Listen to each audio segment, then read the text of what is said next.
Alright, step number one here. I didn't have to put a heat gun on it.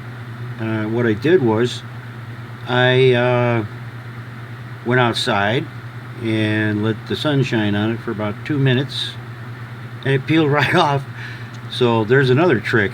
If it's hot enough to do that outside, which it is today, like 90 degrees, so there you go, and forward we go. Bye-bye.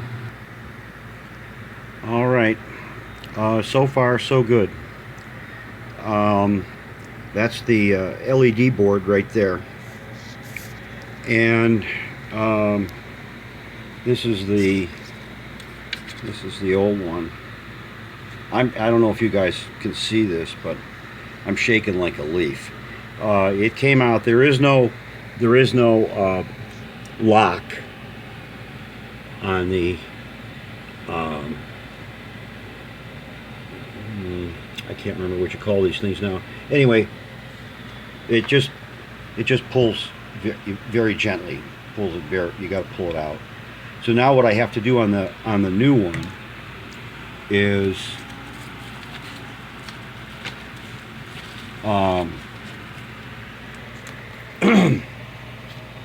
take this portion. See, this one is actually connected to the back, and so is this, I believe. Yes. Okay, so all I have to do now is I have to make bends in this. One here. I'm sorry, I don't have the thing on there. One here, 90 degrees, and then one on the. Actually, it doesn't even really need to be bent. It probably will fold in there once I get it in place. But those two have to be in the bent positions. None of the pins that I have here have been bent or damaged in any way, shape, or form. It came out it's very tight. And there's other things that it hooks into. There's a couple of small pinpoints right here and right there, which are corresponding to those two right there. So all three of those have to line up. And it appears that this board has additional plugs on it that don't connect into this board. Oh, so these boards were made for different machines, which is interesting. And that's it for now. I'm going to go to the next step. Oh, by the way, the screen still has quite a bit of glue on it, or the front cover. So what I'm going to do, and tobacco, of course, I cleaned this desk like 100%. And I'm going to first take some alcohol, rubbing alcohol, I think, very small quantity, and try to remove all that glue first. Bye-bye. Okay, I think you can see this. The ribbon is through the hole and attached to the board.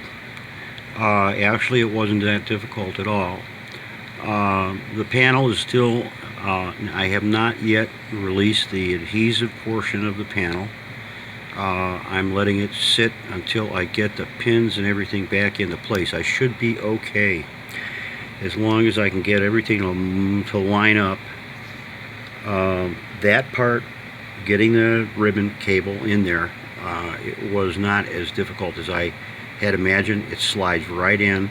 And another thing I noticed was that when I took this apart, I took it apart very carefully, and my ribbon cable here,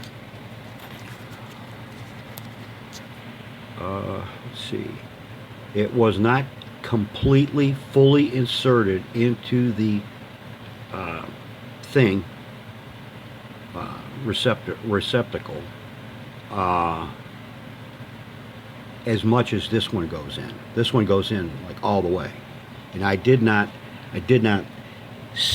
look to see if this old one would go all the way in. I never even looked at that. So there's something to think about. We'll be back. Well, here it is. It still does the same thing. you have to take the battery out in order to turn it off. And before you turn it, at least I got a new control panel out of it. So far, now let's see. If you'll notice there, I can press the iron mask button and the iron mask button does not come on. And then here's what the power button does when you press it to turn it off. See, it says battery flat, battery too low for reliable operation. Okay. So there's something wrong inside the machine. That's all I can tell you. It's usable, but the problem is that now when you put it in this mode right here, okay, and you pull the battery out, it remembers everything. It remembers all your settings, except the iron mask won't work. Let's try iron mask while it's in this position. No, see that? It kind of like negates everything. It goes right to like an automatically, it goes right to the automatic save.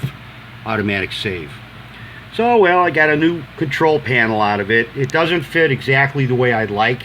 The slot for the thing here on the case should actually be widened on the machine before you put this on. This is an Explorer SE, and because of the fact that the ribbon itself doesn't go over far enough to make the hole, and so you got a little bumpy here, which is the ribbon cable folding in on itself a titch. Right, oh geez, if the thing would stand still, right there. It doesn't quite make it around the case. I mean, it makes it, but it's like even exact on this side. It was way too big for the top, and I had to very, very carefully trim off, which is not a very nice job I did.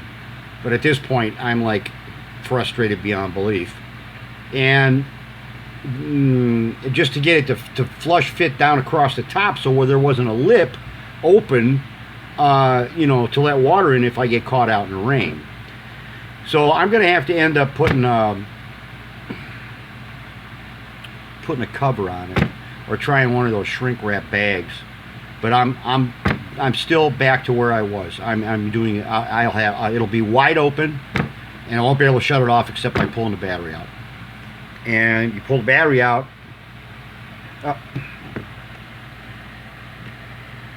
When you pull it out, you got to pull it out right away, or it'll recontact.